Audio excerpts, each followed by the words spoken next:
여러분 잠시만요. 이 방송을 들으시기 전에 마태복음 13장부터 17장까지 한번 읽어보시고 오신다면 더욱 유익한 방송이 될 것 같습니다.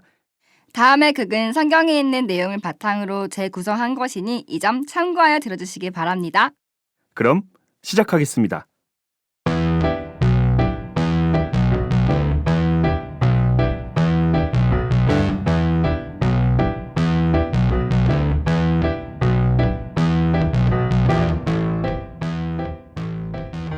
니들 내 누군지 아나?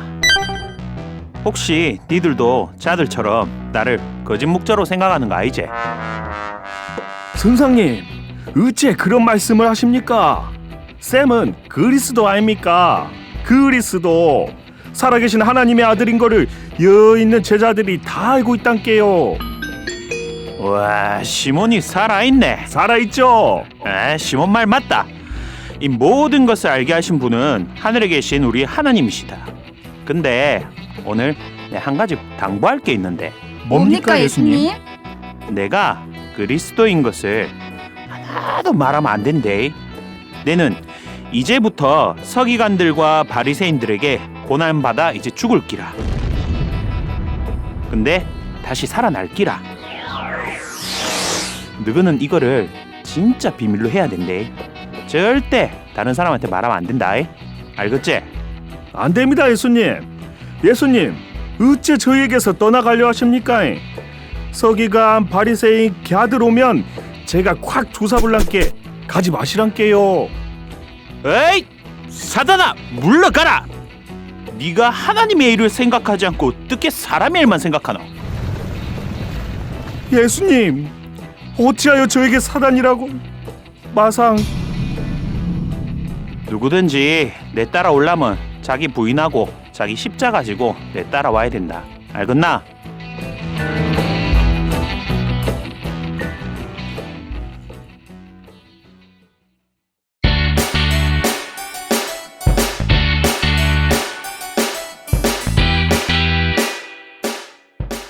전 세계에 계신 한일파 청취자 여러분 반갑습니다. 장시프입니다. 네, 안녕하세요. 여러분의 친구 라쿤입니다. 네, 오늘은 마태복음 마스터하기 세 번째 시간이에요. 네, 세 번째 시간이 돌아왔습니다. 라쿤님 오늘 어디 배우죠? 마태복음 13장부터 17장까지 오늘 다뤄볼 겁니다. 강사님 소개해 주시겠어요? 네, 오늘도 역시 마태복음을 열심히 마스터 시켜주실 남기훈 강사님을 모시겠습니다. 네, 하늘파 청취자 여러분 반갑습니다. 남기훈 강사입니다. 강사님 너무너무 반갑습니다. 반갑습니다, 강사님. 네, 반갑습니다. 네. 자주 보니까 좋죠? 네, 너무 좋습니다. 네, 앞으로도 자주 봬요. 반어법 같아요, 강사님. 네. 네, 마태복음 마스터하기 벌써 세 번째 시간이에요. 네. 혹시 라쿤님 예알못이 뭔지 알아요? 예알못? 예알못 알지 못하는 건데 네. 예절을 알지 못하는 사람. 예절을 알지 못하는 사람. 네.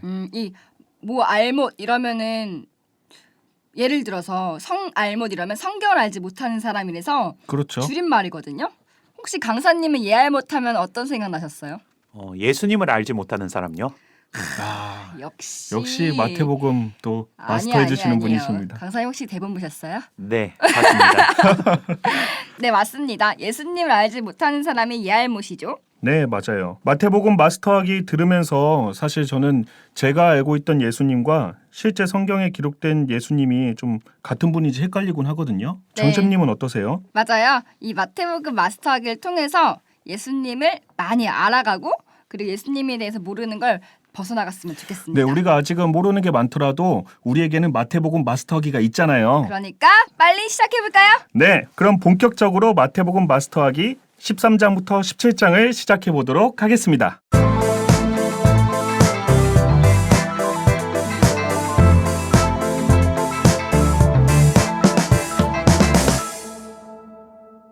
네, 우리 마태복음 13장의 내용에 대해서 우리 좀 살펴볼 텐데요. 마태복음 13장은 이제 처음에는 예수님이 천국 비밀을 비유로 말씀하신 내용이 있습니다.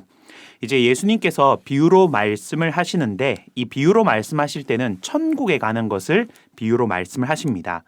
그런데 예수님이 왜 천국에 관한 것을 비유로 말씀하셨냐? 그 이유가 두 가지가 있습니다.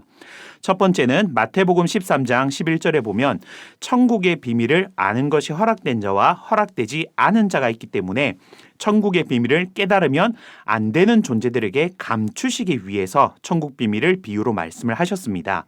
만일 모든 사람들이 다 하나님의 편이라면 당연히 천국을 비밀로 하실 필요가 없었겠지만 천국을 빼앗고자 하는 존재도 있었기 때문에 비유로 말씀하실 수밖에 없고 감추어둘 수밖에 없었던 거죠. 그리고 두 번째 이유는 구약 선지자들로 예수님이 비유로 말할 것을 이미 예언을 하셨기 때문에 예수님은 비유로 말할 수밖에 없었습니다. 그래서 시편 78편 2절 말씀을 보면 창세로부터 감추인 것을 비유로 드러내실 것이 예언이 되어 있었습니다. 그래서 우리가 예수님이 이제 비유로 말씀하신 내용들을 살펴보면 먼저는 예수님께서 씨 뿌리는 비유, 네 가지 밭에 대한 비유를 말씀하십니다. 이 네 가지 밭은 천국의 비유는 아니고요. 이 천국의 비유의 말씀을 들었을 때 나타나는 사람의 그 마음 상태를 밭으로 비유해서 말씀하신 건데요. 네 가지 밭은 길가밭, 돌밭, 가시밭, 좋은 땅이 등장합니다. 그래서 누가복음 8장 15절을 보면 좋은 땅에 있다는 것은 착하고 좋은 마음이라고 비유했고 또 고린도전서 3장 9절에 보면 사람을 밭이라고 표현하고 있기 때문에 하나님의 예수님께서 전하시는 천국 말씀을 들은 사람들의 그 마음 상태에 관해서 알려주신 것이 바로 네 가지 밭에 대한 내용이 되겠습니다. 네 가지 밭에 대해서 말씀을 하시고 이제 예수님께서 본격적으로 천국을 6가지의 비유를 통해서 알려주시는데요. 우리가 이 비유를 알지 못한다라는 것은 그러면 예수님이 말씀하시는 천국에 대해서 알지 못하는 것이 되지 않겠습니까? 그럼 우리가 그 6가지 비유 중에 한 가지만 제가 여러분 MC분들에게 이제 좀 물어볼 텐데요. 이제 이 6가지 비유 중에 어떤 비유가 있냐면 밭에 감추인 보화 비유가 있습니다. 그래서 어떤 한 사람이 밭에 감추인 보화를 발견하고 자기의 소유를 다 팔아 그 밭을 사는 것을 천국이라고 했는데요. 이것이 어떻게 천국이 될 수 있을까요? 비유잖아요. 그러니까 자기 소유를 다 팔아서 하나님께 열심을 다해라. 이런 걸 또 비유하신 말씀은 아닐까요?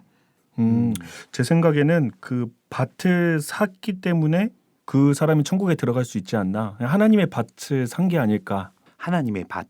하나님의 밭 어디 있어요? 모릅니다. 그래서 지금 듣고 있습니다. 네. 네, 제가 이 비유를 하나 예를 든 이유가 뭐냐면 예전에 이런 일이 있었습니다. 그 어떤 분이 이제 이 성경 말씀을 읽고 어떤 질문을 했냐면요. 네. 아니 예수님을 믿는 사람이라면 도덕적으로도 세상에서도 뭔가 빛이 되고 착한 사람이 돼야 되지 않겠습니까? 네. 그렇죠. 그런데 이 사람이 밭을 샀는데 그 안에 보화를 발견한 것이 아니라 그 밭에 보화가 있는 것을 알고 그 밭을 삽니다.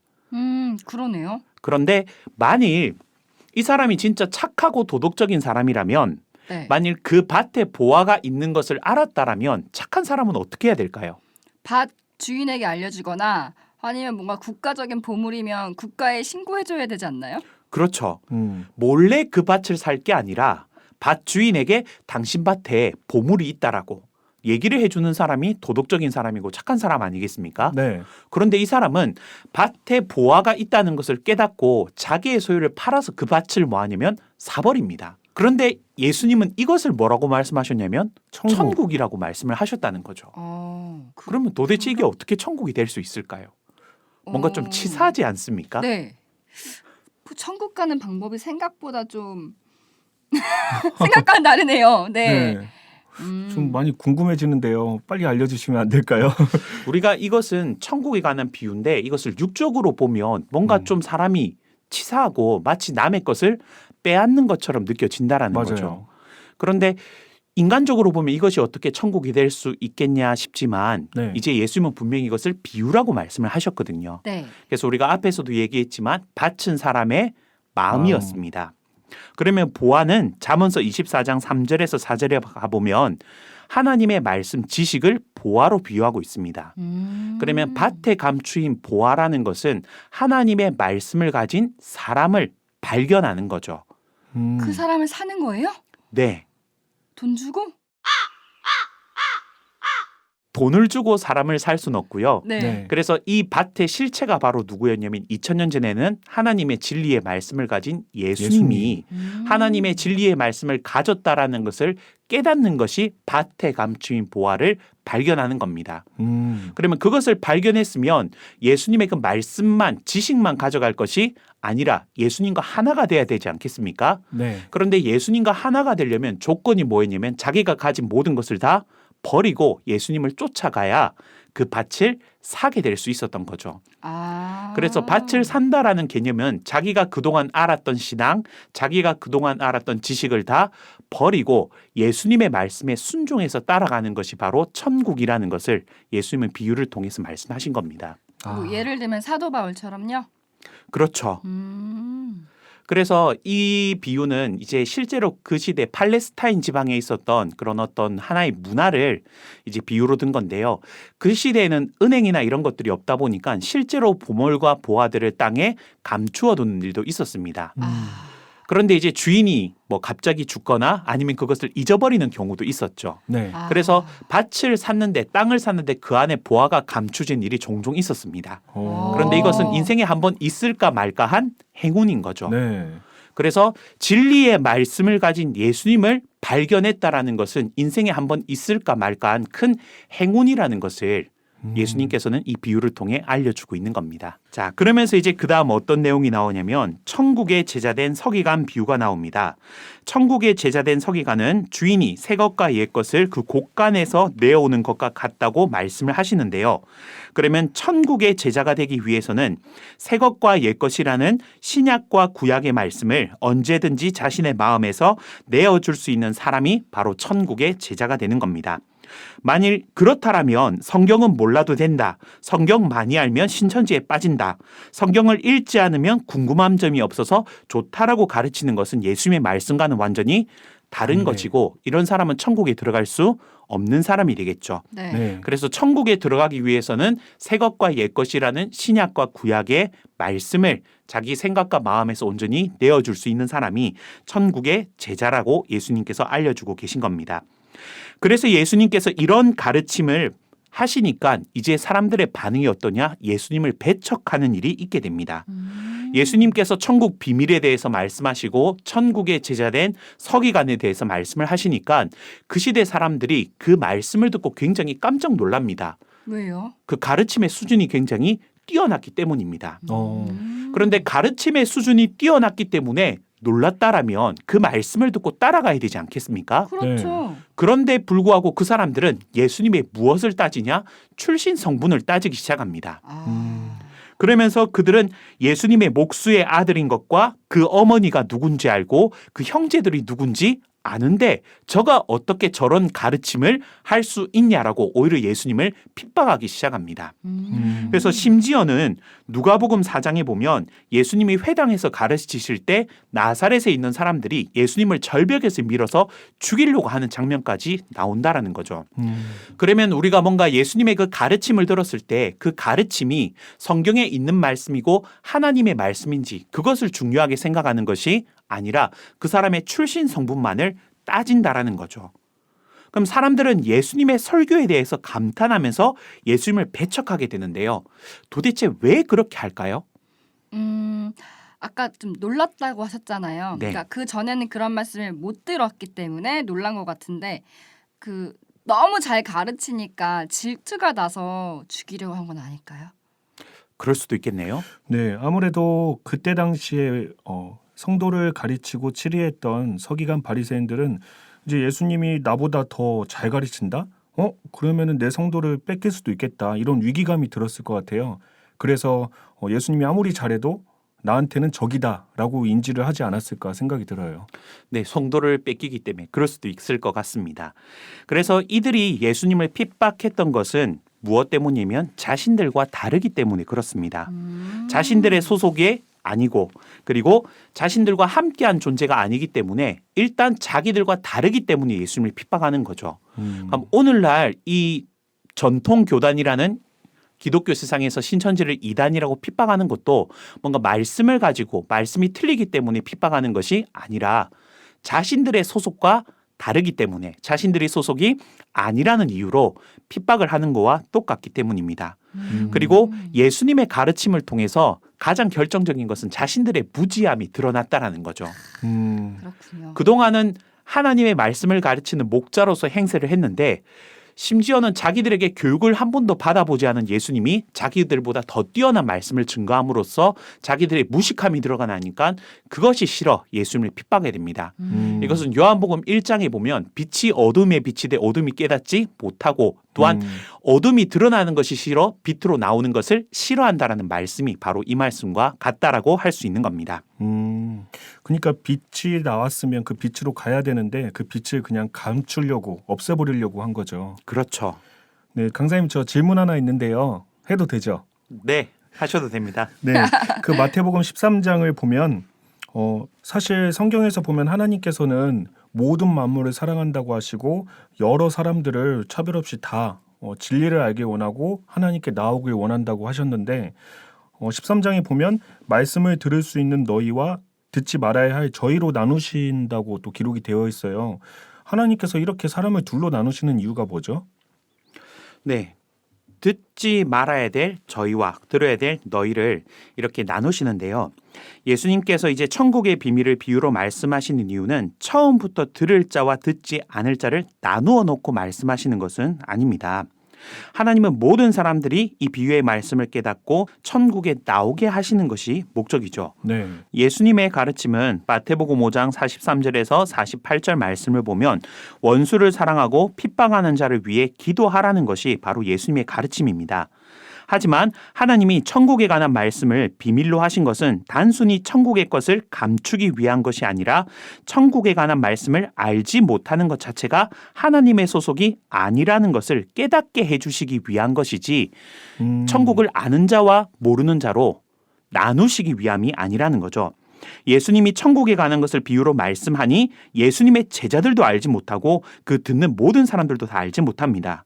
그러나 천국에 소속이 되고 하나님의 백성이 되고 싶은 제자들은 예수님께 나와 비유의 뜻을 묻고 답을 들어 깨달음으로 천국에 관한 비밀을 알게 되지만 예수님의 천국 비유를 듣고 그냥 돌아간 사람들은 천국을 알고자 하는 마음이 없음이 다 드러나게 되는 거죠. 그럼 천국에 관해서 궁금하지도 않고 관심도 없는 사람들이 이 비밀을 다 알게 되면 어떻게 될까요? 그러면 쉽게 볼 것 같아요. 네, 맞습니다. 앞에서도 밭에 감추인 보아 얘기를 통해서 얘기했지만 이 천국을 깨닫는다라는 것은 일생에 한 번 있을까 말까 한 엄청난 행운입니다. 네. 그런데 이 말씀을 귀히 여기지 못하는 사람들은 이 말씀을 함부로 대할 수 있지 않겠습니까? 그래서 하나님과 예수님은 천국 비밀을 비유로 말씀하신 이유는 진짜 천국에 가고자 하고 하나님의 백성이 되고자 하는 사람들에게 천국을 알려주기 위한 거지 처음부터 나눠놓는 것은 아니라는 거죠. 만일 비유로 말씀하셨는데 내가 그게 이해가 안 됩니다. 그럼 알고자 하는 사람은 뭐 하겠습니까? 알려고 노력하겠죠. 그렇죠. 알려고 노력하겠죠. 네. 그래서 알려고 노력한 자에게 천국의 비밀을 깨닫게 해주면 그 사람은 하나님과 천국에 이르기 위해서 노력을 할 거라는 거죠. 그럼 너희야 저희도 아무 때나 나타나는 것도 아니네요. 그렇습니다. 천국 비밀을 딱 얘기할 때만 너희와 저희가 누군지 알 수 있는 거죠. 그렇죠. 네. 그래서 그 전까지는 사실은 아무도 모릅니다. 그런데 예수님이 천국 비밀을 비유로 말씀하시니까 천국을 알고자 하는 사람들은 예수님께 나오게 되고 천국에 관심이 없는 사람들은 예수님과 멀어지게 되죠. 그러면 예수님께서 이렇게 천국의 말씀을 비유로 말씀하신 이유는 바로 천국이 이 땅에 이루어지는 것을 방해하는 존재가 있기 때문에 그렇습니다. 우리가 예를 하나 들면 동방박사들이 있죠. 네. 동방박사들은 별을 보고 왕이 태어날 것을 알고 왔습니다. 하지만 그것이 하나님의 아들이 이 땅에 와서 죄사함을 통해서 사단에게서 하나님의 것을 다시 되찾고자 한다라는 사실은 뭐였을까요? 몰랐을 것 같은데요. 네, 그것까지는 동방박사들은 몰랐을 겁니다. 그냥 단순히 왕이 태어났구나. 하지만 이미 하나님이 이 땅에 이루어지는 그 비밀을 어느 정도는 알고 있었지 않습니까? 네. 그런데 자세히 모르다 보니까 이 동방박사들이 헤로당을 만나게 되고 헤로당을 만나게 된 결과 베들레헴에 있는 모든 아이들이 다 희생되는 일이 발생을 하게 되는 거죠. 그러니까 하나님 입장에서는 아무한테나 이 천국 비밀을 다 그냥 말해줄 수는 없다라는 겁니다. 어설프게 아는 게 더 위험하네요. 그렇죠. 그러니까 아무나한테 다 알려주게 되면 오히려 더 소란이 되고 난리가 되고. 그렇죠. 오히려 하나님의 일에 더욱더 많은 방해가 될 수가 있기 때문에 진짜 천국을 아는 자들에게 알려주기 위해서 비유로 말씀하신 겁니다. 그러면 비유로 말씀하시니까 비유를 듣고 내가 이 천국이 이해가 안 되면 무엇을 깨달을 수 있냐면 내가 천국을 잘 모르는구나. 그러면 내가 천국에 대해서 알아야 되겠구나. 이렇게 알 수 있는 거 아니겠습니까? 네. 사실은 오늘날 모든 신앙인들이 다 자기는 어디 간다고 생각하고 있냐면 천국 간다고. 가죠. 천국 간다고 그렇게 생각하고 믿고 있습니다. 네. 그런데 예수님이 분명히 마태복음 7장에 말씀하시기를 나더러 주여 주여 하는 자마다 다 천국에 이르지 못할 것이라고 말씀을 하셨거든요. 네. 그러니까 우리가 만일 그 말을 들었다라면 혹시 내가 천국에 들어가지 못하는 거 아닐까라는 생각을 가져야 되지 않겠습니까? 네. 그럼 그런 생각을 가진 사람은 천국에 대해서 알고자 노력을 할 거라는 겁니다. 그렇죠. 그런데 천국에 관심이 없는 사람들은 예수님이 불법을 행한 자는 천국에 못 들어온다라고 아무리 말해도 난 괜찮아. 나는 천국에 갈 거니까. 자신을 돌아보지 못하는 거죠. 그렇죠. 그러면 이 사람은 천국에 갈 거라고 믿고 있다고 말은 하지만 사실은 천국에 대해서 관심이 없는 거죠. 사람. 이런 사람들이 천국 비밀을 알게 되면 어떻게 되겠습니까? 이 땅에 이루어지는 하나님의 천국을 귀히 여기지도 않을 뿐더러 오히려 이 땅에 이루어지는 하나님의 천국의 역사를 회방할 수도 있다라는 거죠. 네. 그래서 예수님께서는 비유를 통해서 너희와 저희를 나누신 거지 처음부터 깨달을 자와 깨닫지 못할 자를 나눈 것은 아니라는 겁니다. 그러니까 사람을 둘로 나눈 것이 아니라 천국의 비밀을 모르는 사람에게 너 천국의 비밀을 알아야 돼. 너 네 자신을 한번 돌아봐라고 말씀을 해주시는 거네요. 그렇죠. 그런 의미로 나누신 거지 처음부터 천국 갈 자, 지옥 갈 자 이렇게 나눈 것이 아니라는 겁니다. 아멘.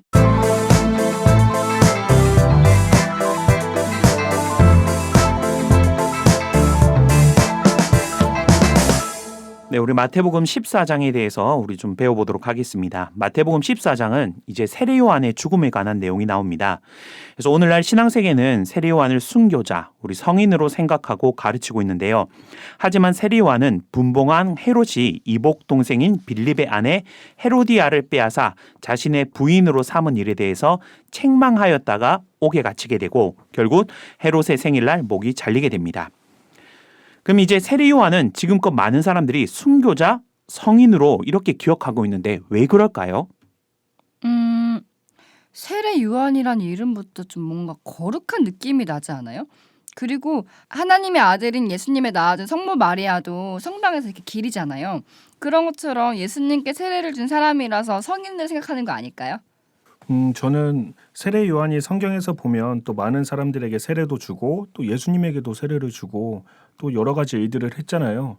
그래서 하나님의 일을 했기 때문에 성직자가 아닌가 또 뭐 순교자, 성인이 아닌가 생각이 들고 그리고 세례 요한이 잘못한 내용은 사실 저는 몰랐었어요. 어떤 잘못을 했는지. 네, 세례 요한은 이제 요한복음 1장에도 잘 나오는데요. 예수님의 길을 예비하는 사저로서 처음에는 일을 잘한 것이 맞습니다. 하지만 이제 세례 요한은 나중에 뒤로 가면 갈수록 예수님과 하나가 되지 못하고 결국은 정치적인 일을 개입하다가 결국 목이 잘리게 되는 거죠. 그러면 정치적인 일을 하다가 죽었기 때문에 세례 요한은 순교자라고 말할 수는 없다라는 겁니다. 순교자는 어디까지나 하나님의 말씀과 예수님의 말씀, 복음을 증거하다가 죽은 자들이 순교자가 되는 거지 세례 요한은 정치적인 일에 간섭하다가 죽었기 때문에 순교자가 될 수가 없는 거죠. 정치적인 문제 때문에 세례 요한이 죽었다고 했잖아요. 근데 사실 헤롯 왕이었으니까 왕에게 여자 문제를 지적했다가 죽은 건데 저는 그게 막 잘못된 것 같진 않거든요. 구약에 보면은 다윗도 바세바라는 여자를 취했을 때 나단 선지자가 그 잘못을 지적했고 또 아하방도 이세벨이라는 여자 문제가 생겼을 때 엘리야 선지자가 뭐라고 했거든요. 그럼 헤롯 왕도 여자를 그렇게 취했을 때 요한도 선지자로서 역할 다한 거 아닌가요? 이 모습은 이제 겉으로 보면 형태는 똑같죠. 하지만 다윗과 아합과 그리고 헤롯 왕은 엄연히 틀린 게 있습니다. 뭐가 틀리냐면 다윗과 아합은 하나님의 법 안에 있는 사람들이고요. 헤롯 왕은 하나님의 법과 상관이 없는 이방인입니다. 왕인데요? 왕이지만 네. 헤롯 왕은 하나님이 세운 왕이 아니죠. 이제 로마가 거기를 다스리면서 로마에서 세운 왕이지 네. 다윗과 아합은 하나님의 백성에 세운 하나님이 세우신 왕들이죠. 아. 그래서 하나님의 법 안에 있는 사람들이기 때문에 특히나 이 왕들은 하나님이 세웠고 하나님의 백성을 인도하고 하나님의 법대로 인도해야 되는 책임을 가진 사람들이죠. 그래서 이 사람들은 하나님 앞에서 범죄하지 않게 하기 위해서 선지자들이 회개케 하는 것은 이것은 정치적인 문제가 아니라 종교적인 문제가 되는 겁니다.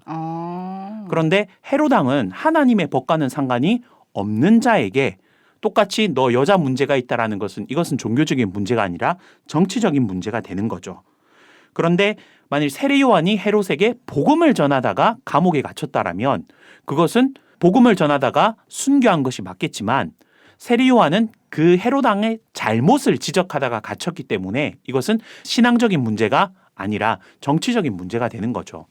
예를 들면 오늘날 교회 목사님들이 뭔가 잘못을 해서 성도들이 지적을 합니다. 그러면 정치적인 문제가 아니라 신앙적인 문제지 않겠습니까? 네, 네. 맞아요. 그런데 기독교인들이 그 기준을 가지고 예를 들면 오늘날 뭐 국회의원이라든지 대통령에 대해서 뭔가 잘못을 지적해요. 네. 그럼 이거는 신앙적인 문제가 아니라 정치적인 문제가 되는 거죠. 네. 신앙 안에 있는 사람에게 신앙으로 지적하는 것과 신앙 밖에 있는 사람에게 신앙으로 지적하는 것은 엄연히 다른 문제라는 거죠.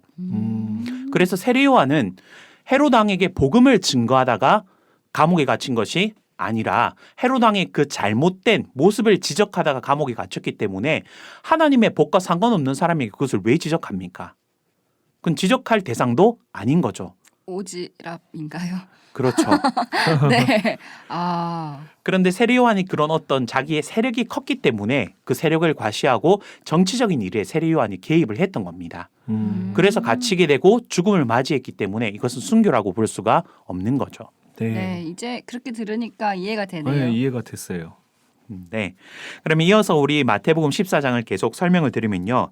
이제 세례 요한의 죽음 뒤에 어떤 내용이 나오냐면 오병이어의 기적이 나옵니다.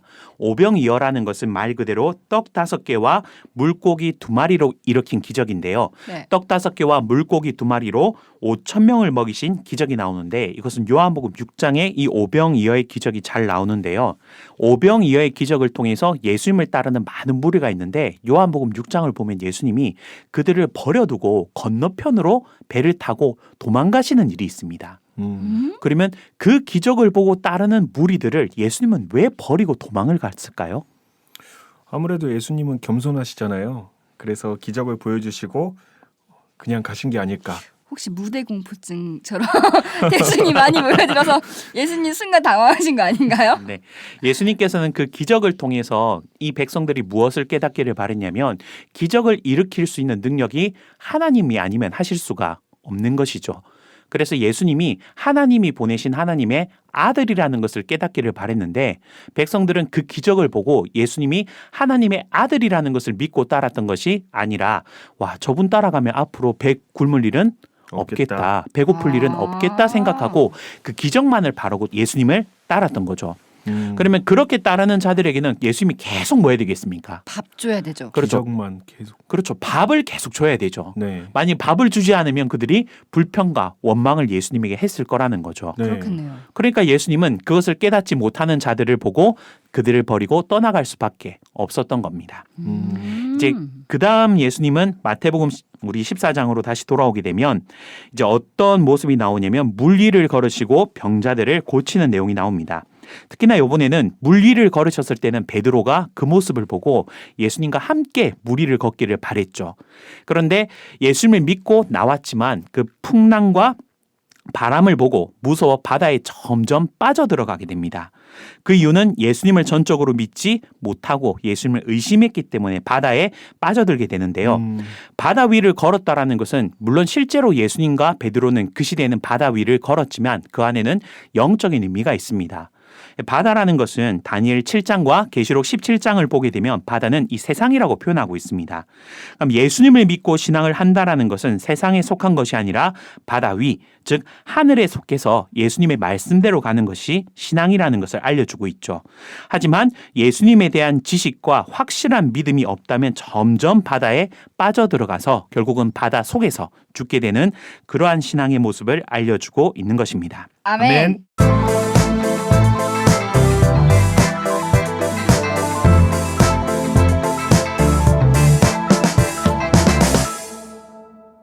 자, 이제 마태복음 15장에서 17장까지의 설명을 드리도록 하겠습니다.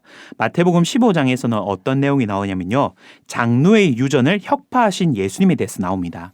마태복음 15장에서는 손을 씻지 않고 음식을 먹으시는 예수님에 대해서 예수님과 제자들에 대해서 서기관 바리새인들이 장로의 유전을 어겼다고 따지는 내용이 나옵니다. 그러자 예수님이 그들에게 반문을 하죠. 어찌하여 너희의 유전으로 하나님의 계명을 범하느뇨 하면서 10계명 중에 5계명을 가지고 말씀을 하시게 됩니다. 그래서 10계명에는 분명히 내 부모를 공경하라, 그리고 그 아비나 어미를 저주하는 자는 반드시 죽이지라라고 말씀하신 것이 하나님의 계명인데, 이 서기관 바리새인들은 부모님께 드릴 것을 하나님께 드리면 부모님에게는 안 드려도 된다라는 그런 가르침이 있었다라는 거죠.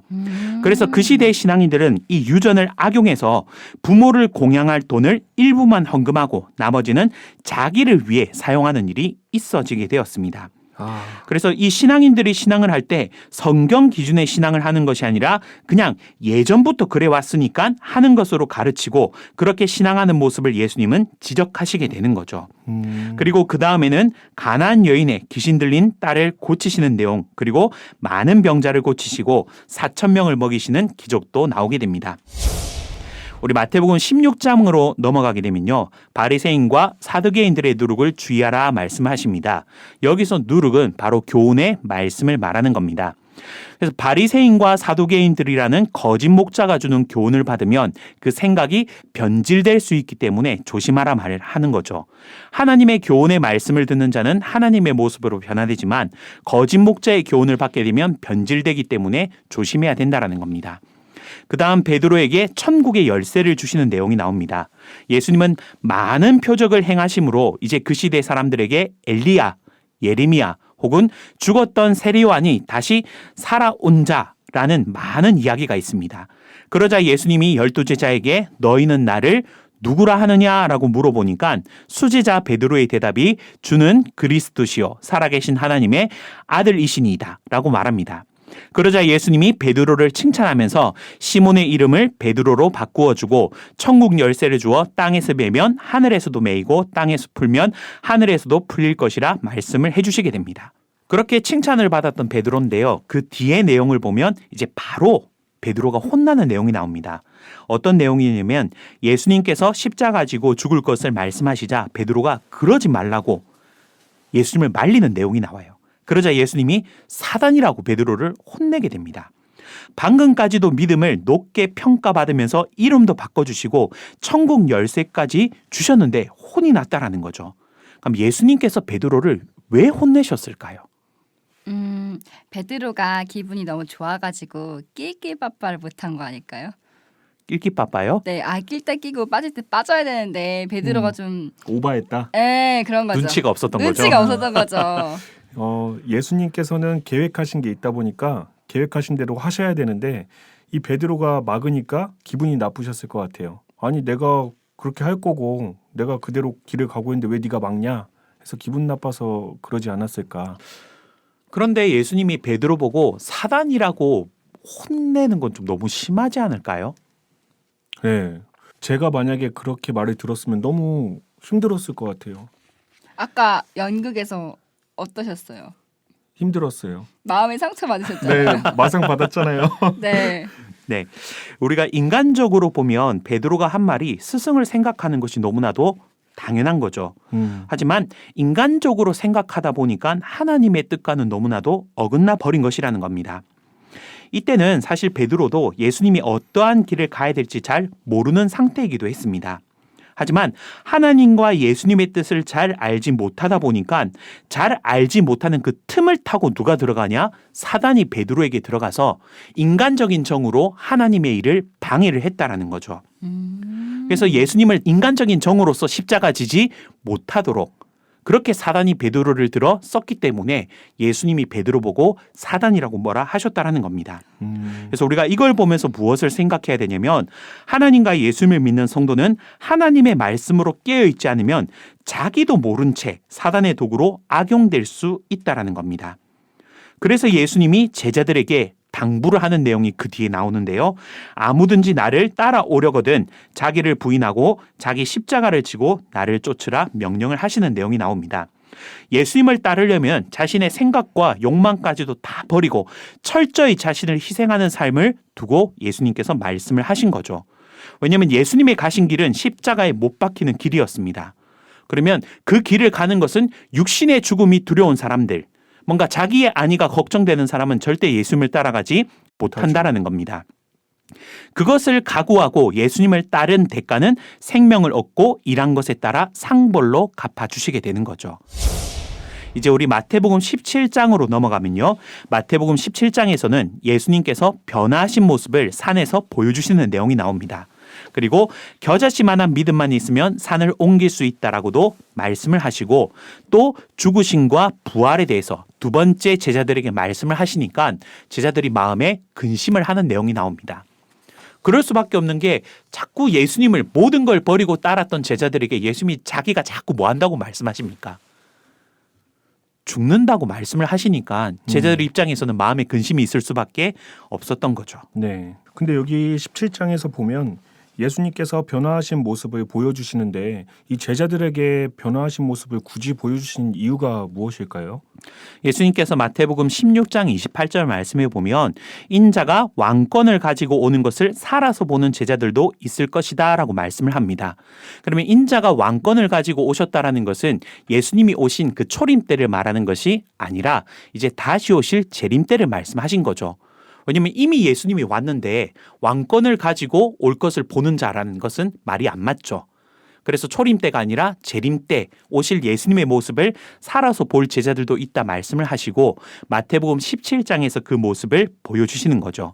이것은 계시록 1장 13절에서 16절에 보면 사도 요한이 예수님의 모습을 보고 기록한 것과 같은 모습이라는 것을 알 수 있습니다. 우리가 이것을 통해서는 이제 예수님은 초림 때 십자가 지신 걸로 끝나는 것이 아니라 반드시 다시 오신다라는 것이 중요하다라는 거죠. 예수님이 다시 오시는 말씀은 계시록에 그 모든 내용이 기록되어 있기 때문에 오늘날 예수님을 믿는 신앙인은 계시록의 말씀을 알고 믿어서 예수님이 어떻게 오시는 것을 알아야 한다라는 겁니다. 그래야 계시록의 말씀을 우리가 제대로 알아야 초림 때 예수님을 못 믿고 예수님을 따르지 못했던 그들의 실수를 우리가 반복하지 않을 수 있겠네요. 네, 맞습니다. 네, 방금 라쿤님이 말한 것처럼 계시록도 제대로 알지 못하면 또 예수님을 잘 못 알아보잖아요. 네. 근데 아까 베드로도 사실 예수님이 어떤 일을 할지 잘 모르니까 사단아 물러가라라는 소리를 들을 정도로 됐는데 우리도 예수님이 뭐 할지 다시 오시면 뭐 할지 그걸 잘 모르면 저희도 나중에 그런 얘기를 들을 수도 있는 거라는 생각이 좀 들더라고요. 그래서 이게 옛날에 있던 사건을 아는 것도 너무 중요하지만 앞으로 예수님이 오셔서 어떻게 무슨 일을 하실지 알아가는 거 되게 중요하겠다라는 생각을 마마를 통해 좀 하게 되는 것 같아요. 네, 저도 이 마마 방송을 같이 진행하면서 드는 생각은 집에 가서 성경 봐야겠다. 맞아요. 네. 집에 가서 성경 보자. 목표 달성하신 건가요, 강사님? 네. 뿌듯합니다. 네, 그럼 오늘은 이제 마태복음 13장부터 17장까지 배워봤는데요. 혹시나 다 하지 못하실 말씀이나 아니면 이건 꼭 알았으면 좋겠다라는 게 있을까요? 네, 오늘 배운 내용을 잠깐 정리해 보면요. 예수님께서 천국에 관해 말씀해 주신 마태복음 13장이 너무나도 중요하다라는 겁니다. 그래서 마태복음 13장을 보면서 천국이 이해가 되지 않는다라면 그 사람은 천국과 상관이 없는 사람이 될 수도 있죠. 그래서 네. 우리가 마태복음 13장을 보면서 천국에 관한 비유를 보면서 이해가 되지 않는다라는 것은 비유의 뜻을 깨달아 정말 그 천국의 비밀을 아는 자만이 천국에 들어갈 수 있기 때문에 우리가 꼭 비유의 뜻을 배우고 깨달아 천국의 비밀을 깨닫는 우리 성도들이 되었으면 좋겠습니다. 아멘. 아멘.